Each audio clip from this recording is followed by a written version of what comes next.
Hi, இன்றைக்கி ஒரு previous year question பார்க்கணும். 6 நபர் ஒரு வேலையை 12 நாட்களில் முடிப்பர். 2 நாள் கழித்து 6 நபர் வந்து சேர்ந்தால் வேலை செய்ய எத்தனை நாட்கள் தேவைப்படும்? இப்போது 6 நபர் ஒரு வேலையை 12 நாளில் முடிக்கிறாங்க. அடுத்து என்ன கொடுக்குறாங்க? 2 நாள் கழித்துனா அப்போ எத்தனை வந்துடும்? 10 நாள் வந்துடும். இதே 6 நபர் தான். அப்போது 6 + 6 12 பேர் எத்தனை நாளில் முடிப்பாங்க? அப்போது இங்கேனா அது கம்மியாகவும் அதிகமாகவும் எதிர் விகிதம்.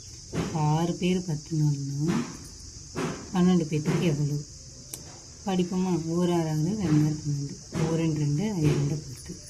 அப்போ எத்தனை நாள் தேவைப்படுது? 5 நாள். இது கொஞ்சம் டிஃப்ரெண்ட்டான மாடல். அதாவது 6 நபர் 12 நாளில் முடிக்கிறாங்க. அதே 6 நபர் 2 நாள் கழித்து அப்படிங்கிறதுனால இதில் 2 நாள் போச்சுன்னா பேலன்ஸ் 10 நாளும் அந்த 6 நபர் தான் வேலை செய்வாங்க. எக்ஸ்ட்ரா 6 நம்பர் சேரும்போது 12 பேர் எத்தனை நாள்னு கேள்வி கேட்குறாங்க.